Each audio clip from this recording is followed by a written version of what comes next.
وحده لا شريك له وأشهد أن محمدا عبد الله ورسوله صلى الله تعالى عليه وعلى آله وصحبه ومن تبع سنته إلى يوم الدين. أما بعد، فإن أصدق الحديث كتاب الله، وخير الهدي هدي محمد صلوات الله والسلام عليه، وشر الأمور محدثاتها، وكل محدثة بدعة، وكل بدعة ضلالة، وكل ضلالة في النار. ثم أما بعد، فأعوذ بالله من الشيطان الرجيم. بسم الله الرحمن الرحيم.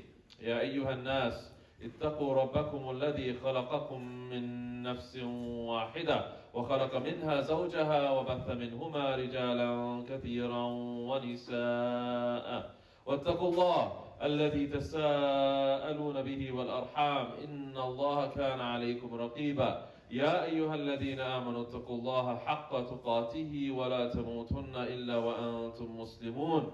يا أيها الذين آمنوا اتقوا الله وقولوا قولا سديدا يصلح لكم أعمالكم ويغفر لكم ذنوبكم ومن يطع الله ورسوله فقد فاز فوزا عظيما.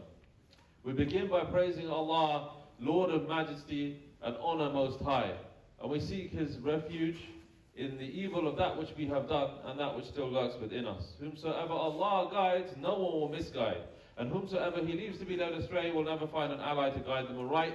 And we further testify collectively anna la ilaha illallah, that there is no God but Allah, alone and without partner, to whom all power, praise and dominion is due, and to whom we shall all be returned.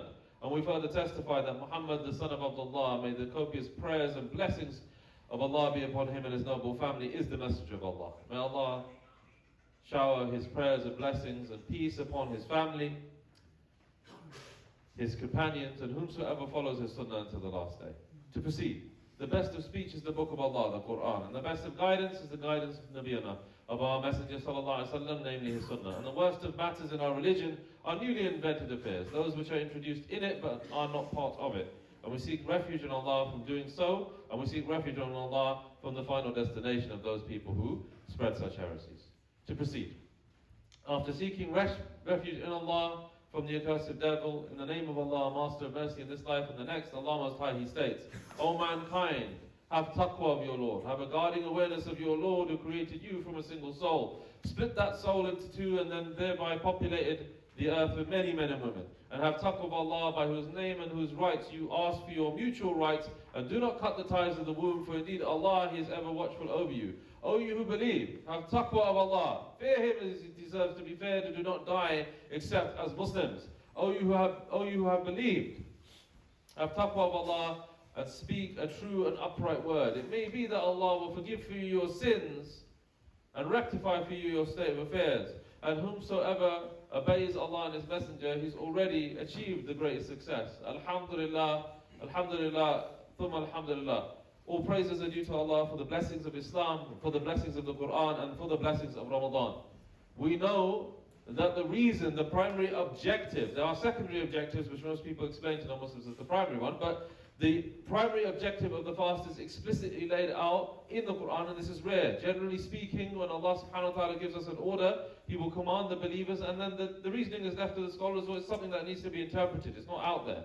But here Allah makes it clear, O you who believe, fasting's been prescribed for you, like it was prescribed for the people before you, the people of Ahlul Kitab, right? The people of the book, for one reason, for the primary reason, not for one reason, for the primary reason. لَعَلَّكُمْ تَتَّقُونَ, in order that you may give taqwa. When the Prophet ﷺ would address the community and give a public address, he'd start with what I started with, Khutbah al-Hajjah. And the ayahs he would choose to select from the Quran out of all of the ones was an advice or a commandment from Allah to gain taqwa. So Allah tells us to be muttaqeen, people of taqwa. Right? Allah only accepts from the people of taqwa. The people of taqwa will have the aqibah, meaning the dunya and akhirah. In the end they will inherit the earth, and in the end they will inherit what is better than the earth, which is paradise. Then Allah tells us that we must fast in order to gain taqwa. So what Allah is giving us, my dear brothers and my dear sisters, right, and my dear youngsters, is what? None other than the key to paradise. If you read the Quran clearly, Allah is guiding, Allah yahdi ila subul salam, right? Allah is giving and guiding to the path of peace. So He's telling us, have taqwa, you'll be successful, do this, you'll have taqwa. What does it mean? There are narrations which indicate on the eve of Ramadan, the people, the inhabitants of Jannah adorn Jannah. Like we're some in a habit of doing in our homes. They've done it in my school, it's a Muslim school. They've got the children to adorn the canteen area and the other areas so that the children can have that feeling, this is Ramadan, this is a special time in our lives. The Ahlul Jannah do that. And when these winds of good and blow and they see the activities, some people ask, the Hurul Ain ask the angels, what are you doing? What is this work that Allah has busied you in? He said, we're preparing for the month of mercy on the earth. So when the gates are open, they go, as the Messenger mentioned in Tirmidhi, the gates of Jannah are open and the gates of hellfire are closed, then the mercy can spread forward and the people themselves up in heaven rejoice just as we rejoice on earth. This is the first point I wanted to make. The second point I wanted to make is the nature of what is before us. I will never forget this. About 20 years ago, there was an elderly brother. I used to work in the postal service at that time, and he gave an analogy that stuck with me. Simple brother, he wasn't a khatib or anything, but a very pious man, mashallah. May Allah raise and preserve him, right? He said, you know, brother, there's the idea of a discount or multiplying up, but then there's the idea of a fire sale where everything has to be given away, and the person is giving it away like he needs to give it away. This is Ramadan, right? It's a beautiful example. From the agreed upon hadith that the Shaykhain, right, the two Imams, Bukhari and Muslim, record is the famous and beautiful hadith where the Prophet ﷺ said, and he gave two conditions for these three things. Man sama Ramadan. Firstly, what we're doing, inshallah, right? Whoever fasts Ramadan with two conditions. The beloved ﷺ gave iman wa ihtisaba, right? With iman and an expectation of reward, meaning a firm belief in Allah subhanahu wa ta'ala, a firm belief in Islam, a firm belief in the Quran and the Sunnah, and a firm expectation of whom exactly he is fasting for. Who is Allah, Lord of majesty and honor, Lord of bounty and glory, the one who likes to give, the one who's angered when you don't ask him. Think about us. I think it to myself today, right? With my students, we were playing some Quran for them, and then I asked them, or some of them started putting their hands up to ask questions. By the time the third one had to ask a question, I had to pause the video, I became tired. They could probably see it from my face. Allah is the opposite. Rather than us who become tired when someone comes to him time and time again to ask, he becomes angry when we don't ask. Because he's generous and he likes to give. So the first thing that the Messenger ﷺ promised is whoever fasts with iman and an expectation of reward, Allah will forgive for him. غُفِرَ لَهُ مَا تَقَدَّمَ مِنْ ذَنْبِهِ all of his previous sins. That which he carried upon him from previous sins, forgiven. It's gone.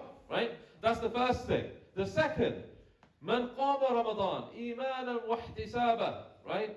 غُفِرَ لَهُ مَا تَقَدَّمَ مِنْ ذَنْبِهِ. Whoever stands in Ramadan, meaning standing in the night for prayer, what is commonly known as Salat al-Tarawih. In the time of the Prophet ﷺ, it was known as Qiyam Ramadan. You'll find some narrations about it, and then it was organized in the form that is common in the masajid now, with the recitation of the entire Quran and such by Umar radiallahu anh, right? Now, and the Prophet ﷺ advised us to take it from his sunnah and the sunnah of the Khulafa al-Rashideen al-Mahdiyin min ba'di, right? To take from the rightly guided and upright Khalifs after him, right? So this is and Imam Bayhaqi records the report, but it does not restrict it to this, by the way.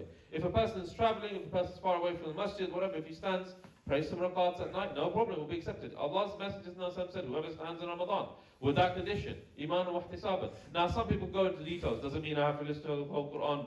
Do I have to pray the whole 8 or 20 with the Imam? No. Don't go into these details. Stand. If you're able to stand one night, stand. If you're able to stand 10 nights, stand. If you're able to stand the whole month, stand. But stand. This is what it means, right? Stand, right? Listen to the Quran. Enter into the mercy. For those people who are blessed with the Arabic language, you can reflect and enjoy the beauties and the asrar, the hidden secrets of the Quran and the recitation of the Imams, all of this stuff. And for those who aren't, you have the benefit of knowing that you're listening to the kalam of Allah, and you have your time in your ruku' and your sujood to go closer to Allah. We have all of these things. Thirdly, even if people missed out on other opportunities, there's a final one. وَمَنْ قَامَ لَيْلَةُ الْقَدْرِ إِيمَانًا وَاحْتِسَابًا غُفِرَ لَهُ مَا تَقَدَّمَ مِنْ ذَنْبِهِ. Would it not be whoever stands just in Laylatul Qadr, not the whole month, but in Laylatul Qadr, he will have his previous sins forgiven. If it wasn't enough that Laylatul Qadr itself contains a night, that is better than 1,000 months. A lifetime worth of worship could be accepted in one night. If it wasn't enough, if you stand in that night, Allah will forgive your previous sins. Now we're starting to have an understanding of what it is meant when we say that Ramadan is a time truly of complete mercy and complete asking. There's some narrations about this, that when the Prophet ﷺ would ask for Ramadan, he wouldn't ask for blessings in Ramadan, because Ramadan is blessing. He'd ask to reach Ramadan, right? If you know, like for example, you're going to paradise, oh Allah, give me a good paradise. We don't ask for a good paradise. We know paradise is good. We ask for paradise, right? So the same thing, now we should construct in our minds a plan or an attempt to go to it. One piece of final advice I would give, and then inshallah I'll end the first bit of the khutbah, is normally when I'm out of the routine I'm in at the moment, I normally give the first khutbah in Ramadan, which is already passed, or the first khutbah before Ramadan. There's an advice that I would give. There's something called practical tips for the preparation of Ramadan. Okay, Ramadan has started, but still, I would advise those who haven't come across it, or those who feel that there's something missing that they could, you could say, tweak their productivity in Ramadan with, and I mean spiritual productivity. Have a look at this. Wasim Karaim from Australia has this. It's on productivemuslim.com. He gives 20 tips on how to practically prepare for Ramadan, and it's a totally different khutbah to what I normally give, right? But in there is sound advice. Just prepare practically, brothers. We're going to have two things, please. If everyone could come forward a little bit, please. Because I've got them a little bit. This brother's still coming in. Make space for your brothers. Allah mentions Surah Al-Hujurat. When it's told for you to come forward, Allah will make space for you. Jazakumullah khair. Right? And in the second khutbah, I'm going to give another announcement. So there's practical things to prepare for. Some of you may know and may have exams coming as students. That's fine. That doesn't mean that you need to spend the whole night in prayer. No problem. Even if you do a small amount, it's fine. You do your part, a couple of cards to get on with your work. Some of you know that you may be working physically. Brothers, there's plenty of space coming forward. Just go right to the back. Jazakumullah khair. Right? Some of you may well also know, right, that you're working difficult jobs, right? So that's going to make your qiyam difficult, or even making your fasting difficult. Prepare well by eating good sihri, etc., etc. And finally, we know ourselves, Ramadan is a time for family, Ramadan is a time for connections and giving iftar. That's very good. You get the reward of those people who are fasting with you, as well as not diminishing from their reward at all. But at the same time, don't lose some time for ibadah yourself. And this is particularly for the lady folks, because it's unfortunately it's put upon them in many cultures to prepare lavish meals and all these kind of things. Otherwise, people look at them less, and they don't have time to worship Allah. So that's something that the family needs to do. Sometimes even the brothers say, look, if it's been a busy day or whatever, say, I'll get something to go, to go, or something outside. You read Quran, you spend some time. You go Taraweeh tonight. These kind of things, right? If you've got young children, maybe you can share the burden, these kind of things, right? Just do practical things so that you can maximize your reward. Just to summarize, inshallah, and I will give the summary again, this is a time where it's difficult not to be forgiven. My dear brothers, right? It's a time where it's difficult not to be forgiven. So don't despair at all from the mercy of your Lord. If you've done bad, know that even bigger than the bad that you've done is the one that who can forgive that evil, right? In the past. No one from amongst you, and I definitely include myself in this, is free of sin. And Allah doesn't expect that of us, right? But each one of us is capable and has been entrained to, for the majority of us, from a young age, to worship Allah with humility, and that's what He expects. As for a humble slave and a believing slave, what can he have except what he has belief in and expects in, which is a forgiveness from his Lord and a paradise and a joy that never ends. Well, after that one, alhamdulillah, rabbil alamin.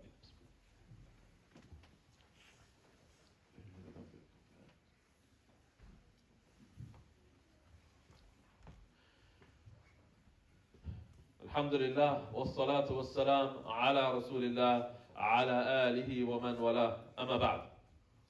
So just for the brothers who came late, as a summary, the most important narration you want to take away from you, it's in Imam Bukhari Sahih and it's in Imam Muslim Sahih, right? Is the Prophet ﷺ telling us, whoever fasts in Ramadan with two conditions: firm iman upon Allah, firm belief upon Allah in the Sunnah, in the Quran, and a firm belief in the fact that Allah will reward him, meaning an expectation, meaning desiring, asking, demanding that Allah will reward him, he'll be forgiven his previous sins. But there's coming, there is space. If you can go around, you can go. Some people are praying. Okay, no problem. But if you make some space in that row in front, the other ones should be able to go through, inshallah. Right?